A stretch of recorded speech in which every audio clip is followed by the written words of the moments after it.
ठीक है, इस वीडियो में आपको मैं स्टार्टिंग टू एंड पूरा टॉपिक एक साथ करा रही हूँ। इजी है, जस्ट फॉर्मूलाज रिटेन करने हैं। कुछ फॉर्मूलाज की मैं आपको ट्रिक बताऊंगी, उससे आप बाकी सारे फॉर्मूलेज अच्छे से याद कर पाओगे। तो आज का टॉपिक है हमारा इंडेक्स नंबर। इंडेक्स नंबर क्या होता है? इंडेक्स नंबर एक स्टैटिस्टिकल टूल होता है। इस टूल की हेल्प से हम कुछ वेरिएबल्स में चेंज मेजर करते हैं। चेंज कब से कब तक? बेस ईयर से लेके करंट ईयर तक। What is base year ma'am? Base year history का एक ऐसा साल होता है जिस साल में कोई लड़ाई ना हुई हो, कोई नेचुरल कैलामिटी ना आई हो, बहुत एक नॉर्मल सा साल होता है। वो साल हम इसलिए उठाते हैं जिससे कि जो भी हम कंपैरिजंस कर रहे हैं वो कंपैरिजन सही रहे। तो इसलिए बेस ईयर हिस्ट्री का एक ऐसा साल होता है जो बिल्कुल नॉर्मल होता है, जिसमें कोई फ्लक्चुएशंस मेजर नहीं होती। करंट ईयर जो अभी करंटली चल रहा होता है। तो हम बेसिकली ये पता करना चाहते हैं कि करंट ईयर में कितना चेंज आया है as compare to base year. कुछ वेरिएबल्स में हम ये चेंजेस देखते हैं। वो वेरिएबल्स हैं प्राइस, क्वांटिटी एंड वैल्यू। तीन तरह के इंडेक्स होते हैं, price index, quantity index, value index. Price index major करेगा प्राइस में कितना चेंज आया है, क्वांटिटी इंडेक्स मेजर करेगा क्वांटिटी में कितना चेंज आया है, एंड वैल्यू इंडेक्स, वैल्यू मतलब होता है प्राइस इनटू क्वांटिटी, पूरी वैल्यू में कितना चेंज आया है। So I will start with price index.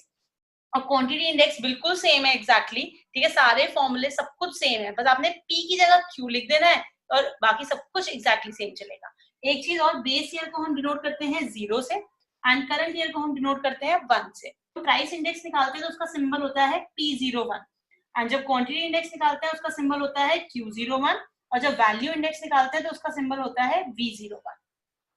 अब स्टार्ट करते हैं हम सबसे पहले प्राइस इंडेक्स से। प्राइस इंडेक्स निकालने के लिए डिफरेंट मेथड्स होते हैं, आइए देखते हैं वो कौन से मेथड। पहला मेथड जो होता है प्राइस इंडेक्स निकालने का, उसको कहते हैं सिंपल इंडेक्स।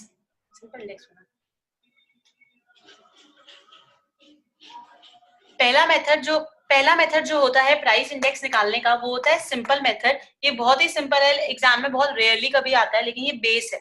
इस बेस से ही हम आगे वेटेड वाला समझ पाएंगे। इसलिए पहला मेथड, इसके अंदर भी दो मेथड है, एक है सिंपल एग्रीगेट मेथड और दूसरा है simple average of relatives method. Simple aggregate, आपको सिंपल प्राइस दे रखे होंगे करंट ईयर के एंड बेस ईयर के, आपको कुछ नहीं करना, आपको सिंपल एग्रीगेट करना है। एग्रीगेट का मतलब होता है टोटल, आपको सिंपल टोटल करना है, इसका टोटल और फॉर्मूला इसका होता है P01 is equal to sigma P1 upon sigma P0 into 100। मैंने क्या किया, सिंपल टोटल, इसका टोटल किया, इसका टोटल किया, डिवाइड कर दिया। डिवाइड करने में भी एक ट्रिक है, याद रखना, कई बार बच्चे कंफ्यूज होते हैं 0 ऊपर आएगा या 1 ऊपर आएगा। तो 0 इज फॉर बेस ईयर, तो बेस ईयर कहाँ आएगा, बेस में। तो आप इस ट्रिक से याद कर सकते हो, फॉर्मूला है sigma P1 upon sigma P0 into 100। Next method देखो, नेक्स्ट मेथड है simple average of relative method. इस मेथड में ना हिंट क्या है, आपको पहले रिलेटिव निकालना है। रिलेटिव मतलब रेशियो निकालना है, यानी कि आपको क्या करना है, आपको पहले P1 अपॉन P0 इंटू 100 निकालना है। यानी कि आपको P1 दे रखा होगा, P0 दे रखा होगा, आपको एक अलग कॉलम बनाना है, नया कॉलम बनाना है। वो कॉलम होगा P1 अपॉन P0 इंटू 100 का। तो जो आपको रिस्पेक्टिव वैल्यूज दे रखी होंगी, आपको उनको 2 डिवाइडेड बाय 4 इंटू 100, यहाँ पे इसकी वैल्यू निकालनी है। 1 डिवाइडेड बाय 5 इंटू 100, आपको इसकी वैल्यू निकालनी है। ये किसकी वैल्यू निकल रही है, R की। अब आपको इस R का क्या करना है, एवरेज निकालने का फॉर्मूला होता है sum of observations upon number of observation. तो फॉर्मूला बन गया P01 का सिग्मा R अपॉन N। इसका टोटल कर देना सिग्मा R और किससे डिवाइड कर दोगे, N से। N क्या होगी, नंबर ऑफ ऑब्जर्वेशन। इस केस में नंबर ऑफ ऑब्जर्वेशन कितनी है, 2। तो सिंपल मेथड है, बस याद रखना। सिंपल एग्रीगेट मेथड आएगा तो पहले सिंपल टोटल कर देना है, फिर डिवाइड करना है।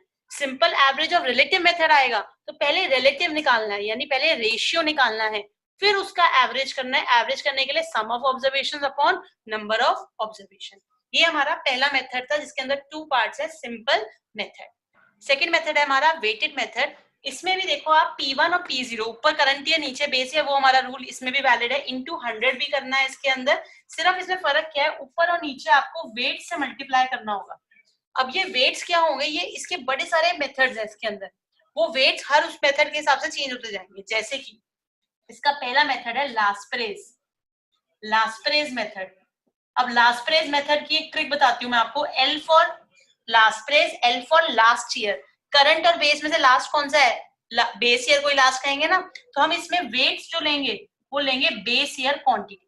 तो आपका फॉर्मूला बन जाएगा sigma P1 into Q0 upon sigma P0 into Q0 into 100। समझ में आया? ठीक है। नेक्स्ट मेथड है आपका पास्चे, इसमें भी हिंट है। पास्चे मेथड में P for Paasche, P for present, present year कौन सा है? Current year. तो वेट्स क्या बन जाएंगे? Q1, W की जगह आपको क्या लिखना है? Q1। तो फॉर्मूला, ये किसका फॉर्मूला है? प्राइस इंडेक्स का, P01 का। P01 का फॉर्मूला क्या हुआ? Sigma P1 into Q1 upon sigma P0 into Q1 into 100। Simple. आपको ये बेस फॉर्मूला याद रखना है और वेट्स आप मेथड के हिसाब से चेंज करते रहो। L फॉर लास्ट ईयर तो base year quantity, P for present year तो प्रेजेंट ईयर क्वांटिटी। तीसरा मेथड जो है वो है फिशर। फिशर का फॉर्मूला होता है L इंटू P, यानी कि लास्ट प्रेस का फॉर्मूला लिखो, पास्चे का फॉर्मूला लिखो, दोनों को मल्टीप्लाई कर दो और उसका क्या कर दो? अंडर रूट कर दो। ठीक है, कैलकुलेटर आप सबके पास है। 11th में तो इससे डर लगता था, स्क्वायर रूट निकालना पड़ेगा। कॉलेज में टेंशन वाली कोई बात ही नहीं, कैलकुलेटर आपके पास है, सीधा वैल्यू पुट करी, अंडर रूट का बटन दबाया, आंसर आ जाएगा। Fisher method. नेक्स्ट मेथड है आपका डॉर्विश एंड बाउलीज। ये सब नए हैं, ये फर्स्ट 3 आपने 11th में कर रखे थे, यहां से नए स्टार्ट हो रहे हैं। डॉर्विश एंड बाउली मेथड, इसमें का भी फॉर्मूला सिंपल है। इसमें आपने दोनों का एवरेज निकाल देना है। Laspeyres plus Paasche divided by 2, दोनों का क्या निकाल दिया आपने? एवरेज। तो इसका फॉर्मूला लिखा, इसका फॉर्मूला लिखा, प्लस किया, डिवाइडेड बाय 2। सिंपल। नेक्स्ट है आपका Marshall Edgeworth. Marshall Edgeworth method में आपने क्या करना है? P01 ऊपर P1 रहेगा, नीचे P0 रहेगा। ये रूल यहाँ का वैलिड है। ठीक है। वेट्स में आपने क्या करना है? करंट ईयर और बेस ईयर क्वांटिटी का एवरेज निकालना है, यानी कि Q0 plus Q1 divided by 2, ऊपर भी और नीचे भी क्वांटिटीज के एवरेज को आपने क्या लेना है? वेट लेना है। ठीक है, यानी कि इसकी अगर मैं वर्किंग बताऊं आपको, यहाँ पे देखो P0 दे रखा होगा, P1 दे रखा होगा, Q0 दे रखा होगा, Q1 दे रखा होगा। आपको एक अलग से कॉलम बनाना पड़ेगा जिसमें आप लिखोगे Q0 plus Q1 divided by 2, ये लिखोगे आप, और हर वैल्यू का आप एवरेज निकालोगे। फिर उस कॉलम को किससे मल्टीप्लाई करोगे? P1 से एक बारी, उसका टोटल करोगे, फिर P0 से, फिर उसका टोटल करोगे, तो आपके पास मार्शल एजवर्थ आ जाएगा। करेक्ट। नेक्स्ट है आपका वॉल्श। ये सब पेपर में बहुत कम आते हैं, लेकिन सिलेबस का पार्ट है तो एक बार आपको पढ़ के जरूर जाना पड़ेगा इन केस आपके एग्जाम में आ जाए, लेकिन बहुत रेयरली कभी वॉल्श ये सब आए हुए हैं। फॉर्मूला वही है, ऊपर P1 है, P0 है, इंटू 100 भी करना है, बस वेट्स की जगह अब दोनों क्वांटिटीज का क्या लेना है? मल्टीप्लीकेशन करके अंडर रूट। तो आप इसका एक अलग से कॉलम बनाएंगे, जैसे वहां कॉलम बनाया था, अब एक इसका कॉलम अलग से बनेगा, वो हर वैल्यू P1 से मल्टीप्लाई होगी और फिर उसका क्या करना है? टोटल करना है। देन इज योर कैलीज। मतलब रेयरली आपको 10 ईयर में कोई क्वेश्चन मिलेगा जिसमें वॉल्श कैली आया है, बट एक बार फॉर्मूले लर्न कर जाना। कैली में क्या है? P1 सिग्मा P1 और P0 वाला तो रूल सेम है, इंटू 100 वाला रूल भी सेम है, मल्टीप्लाई ऊपर नीचे क्वांटिटी से करना है। इसकी हिंट बताती हूँ, K for Kelley, K for कोई भी, इसका मतलब Q इसमें कोई भी ईयर हो सकता है, चाहे वो करंट ईयर हो ना हो, बेस ईयर ना हो, इसमें करंट ईयर बेस ईयर कुछ है ही नहीं, बस क्वेश्चन में जो क्वांटिटी दे रखी होगी वो क्वांटिटी आपने डाल देनी यहाँ पे। ठीक है, कोई भी, कैली के मैं हिंट देती हूँ, कोई भी क्वांटिटी उठा के उसको क्या ले लो? एवरेज ले लो। ये कौन से थे? Weighted method. इसके अलावा ये सेकंड मेथड के ये पार्ट थे जी तक। इसके अलावा सेकंड मेथड के पार्ट्स थे ये सारे। इस सेकंड मेथड के अलावा थर्ड मेथड होता है weighted average of price related. ठीक है, ये थोड़ा इंपॉर्टेंट है, ये एग्जाम में आ जाता है। इसमें नाम ही बता रहा है, पहले रिलेटिव वर्ड आ गया ना, रिलेटिव, तो आपको पहले क्या निकालना है? आर। आर क्या होता है हमारा? P1 upon P0 into 100। Are मिल गया आपको। अब इस आर का आपको वेटेड एवरेज निकालना है। वेटेड एवरेज निकालने का फॉर्मूला मीन चैप्टर में करा था आपने, वेटेड मीन निकालते तो sigma W x upon sigma W करते थे ना। अब बस x की जगह क्या आएगा? r, और W वेट्स इस क्वेश्चन में आपको दिए होंगे, आपको कुछ नहीं करना वेट्स के लिए, simple sigma WR upon sigma W। ये है आपके सारे प्राइस इंडेक्स के फॉर्मूले। अब अगर आपको क्वेश्चन क्वांटिटी इंडेक्स का आ जाए, ये सारे थे आपके प्राइस इंडेक्स के फॉर्मूलाज, अगर अब आपको क्वांटिटी इंडेक्स का क्वेश्चन आ जाए तो सारे फॉर्मूले एज इट इज सेम है, बस P1 की जगह क्या लिख देना है? Q1, P0 की जगह Q0, जहां Q1 Q0 है उसकी जगह P1 P0, मतलब टोटली उल्टा कर देना है आपने, तो क्वांटिटी इंडेक्स हो जाएगा आपका। तीसरा मेथड है आपका वैल्यू इंडेक्स। वैल्यू मतलब मैंने आपको बताया था प्राइस इनटू क्वांटिटी होता है। इसका सिंबल है V01 और इसमें देखो क्या है, ऊपर दोनों करंट ईयर क्वांटिटी, नीचे दोनों बेस ईयर क्वांटिटी, क्योंकि P इंटू क्यू इसमें हमेशा साथ रहता है। वैल्यू का फॉर्मूला होता है, हिंट क्या है, वैल्यू मतलब P इंटू क्यू। तो अच्छा करंट ईयर की भी साथ आएगी, बेस ईयर की भी साथ आएगी, लेकिन रूल वही है, बेस ईयर हमेशा बेस में ही रहेगा। तो ये वैल्यू इंडेक्स का फॉर्मूला हो गया। Fourth is very important, CPI. CPI का फुल फॉर्म है कंज्यूमर प्राइस इंडेक्स। आपको बहुत ज्यादा मिलेगा ये एग्जाम में, ठीक है। ये दो मेथड से निकाला जाता है, पेपर में लिखा आता है कि कौन से मेथड से निकालो। अगर तो एग्रीगेट एक्सपेंडिचर मेथड से आया, आंख बंद करके last praise method. Last praise method का फॉर्मूला लगा दो, कुछ नया नहीं है, बस नाम फर्क हो गया। Aggregate expenditure method, last praise याद है ना, एल फॉर लास्ट। तो इसमें वेट्स आपने कौन से लेने हैं, बेस ईयर क्वांटिटी के। दूसरा मेथड फैमिली बजट मेथड, सबसे ज्यादा इसी पे ही क्वेश्चन आए हुए होंगे, आप देखोगे ना 10 ईयर में उठा के, तो फैमिली बजट मेथड पे आपको सबसे ज्यादा क्वेश्चन मिलेंगे। फॉर्मूला वही sigma W R upon sigma W, अभी किया है हमने। आर का मतलब अभी तक मैंने सारी जगह क्या बताया आपको, रेशियो। यहाँ भी वही मतलब है, रेशियो किसका, ratio P1 upon P0 into 100 का। वेट्स इसमें कभी कभार क्वेश्चन में खुद दिए होंगे वेट्स, अगर ना दिए हो तो P0 इंटू Q0 करके आप एक नया कॉलम बनाओगे वेट्स का। मैं एक बार बता भी देती हूँ, यहाँ पे P1 दे रखा होगा आपको, P0 दे रखा होगा, Q1 दे रखा होगा, Q0 दे रखा होगा। आपको पहले कॉलम बनाना है R का। R के कॉलम में आपको P1 को P0 से डिवाइड करके इंटू 100 करना है, हर एक वैल्यू को निकालना है, ठीक है। फिर आपने वेट्स के लिए P0 इंटू Q0 को मल्टीप्लाई करना है हर नंबर को। अब R भी आ गया, W भी आ गया, फॉर्मूला आप आराम से लगा सकते हो, RW upon sigma W। This is your CPI. Index number सारा खत्म हो गया। अब इंडेक्स नंबर में एक लास्ट में एक थ्योरी क्वेश्चन आता है।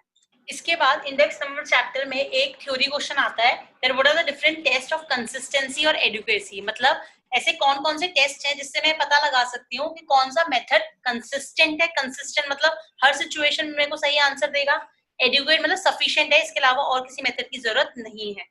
ये टेस्ट, ये क्वेश्चन जनरली थ्योरी पे आता है, पर कभी कभार किसी न्यूमेरिकल क्वेश्चन का पार्ट बन के भी आ सकता है कि ये टेस्ट करके दिखाओ, ये टेस्ट करके दिखाओ। तो दोनों तरीके से आना चाहिए आपको। पहला टेस्ट है यूनिट टेस्ट। यूनिट टेस्ट ये कहता है कि मुझे ये बताओ कौन सा ऐसा मेथड है जो अगर दो डिफरेंट यूनिट्स की चीजें, मान लो मेरे पास एक क्लास ए है, एक क्लास बी है, मैं क्लास ए की क्वांटिटी मेजर कर रही हूँ, क्वांटिटी गिवन है मुझे केजी में, और क्लास बी की क्वांटिटी गिवन है मुझे लीटर्स में। तो डिफरेंट यूनिट्स है, मुझे कंपेयर करना है, तो कौन सा मेथड इस यूनिट के फर्क को इग्नोर कर देगा, ठीक है, वो उसे कहते हैं यूनिट टेस्ट। इस पे कोई न्यूमेरिकल नहीं है, इसको सारे टेस्ट सेटिस्फाई करते हैं, सिर्फ एक सिंपल एग्रीगेटिव मेथड को छोड़ के। सिंपल एग्रीगेटिव मेथड हर यूनिट के लिए अलग अलग आंसर देता है, इसलिए वो इस टेस्ट को सेटिस्फाई नहीं करता, इसमें कोई न्यूमेरिकल नहीं आ सकता। सेकेंड है आपका time reversal test. Time reversal test कहता है कि अगर मैं अपने बेस ईयर को करंट ईयर मान लूं और करंट ईयर को बेस ईयर मान लूं, तो अभी क्या निकालती थी मैं, P01 में जीरो को मैं बेस ईयर मानती थी और 1 को करंट ईयर। कह रहे अगर मैं उल्टा कर दूं तो सिंबल भी उल्टा हो जाएगा, सिंबल हो जाएगा P10 और उल्टा करके आंसर निकालूं और दोनों को मल्टीप्लाई करूं तो मेरा आंसर क्या आना चाहिए, 1। ये इस टेस्ट का रूल है, ये आपके न्यूमेरिकल में आ सकता है। जैसे पहला पार्ट होगा लास्ट फ्रेज निकालो, सेकंड पार्ट होगा पास्ट निकालो, तीसरा पार्ट होगा कि टेस्ट करो कि वो टाइम रिवर्सल टेस्ट को सेटिस्फाई कर रहे हैं या नहीं कर रहे हैं। तो आपने क्या करना है, P01 का फॉर्मूला तो आपको पता है, P10 निकालने के लिए जहां 1 है वहां 0 कर दो, जहां 0 है वहां 1 कर दो फॉर्मूले में, और आंसर निकाल लो। दोनों के आंसर को मल्टीप्लाई कर दो, अगर आंसर 1 आए तो आपका टाइम रिवर्सल टेस्ट सेटिस्फाई होता है। तो सारे मेथड ये टेस्ट सेटिस्फाई करते हैं, सिर्फ कौन नहीं करता, लास्ट फ्रेज और पास्ट। तो अभी लर्न भी करके जा सकते हो। अगर मान लो पेपर में आपका आंसर ना निकले तो आपको ये तो याद है ना कि लास्ट फ्रेज और पास्ट सेटिस्फाई नहीं कर सकते, तो आप इन द एंड लिख सकते हो they do not satisfy time reversal test. तो ये एक शॉर्टकट है, ठीक है। नेक्स्ट है आपका फैक्टर रिवर्सल टेस्ट। इस केस में क्या है, एक बार आप P01 निकालेंगे दैट इज प्राइस इंडेक्स, एक बार आप Q01 निकालेंगे दैट इज क्वांटिटी इंडेक्स, दोनों को मल्टीप्लाई करेंगे। अगर आंसर वैल्यू इंडेक्स आता है, वैल्यू मतलब P इंटू क्यू, ऊपर करंट ईयर नीचे बेस ईयर, तो ये टेस्ट सेटिस्फाई हो जाएगा। सिर्फ एक फिशर इंडेक्स ऐसा है जो इस टेस्ट को क्या करता है, सेटिस्फाई, बाकी कोई टेस्ट सेटिस्फाई नहीं करता।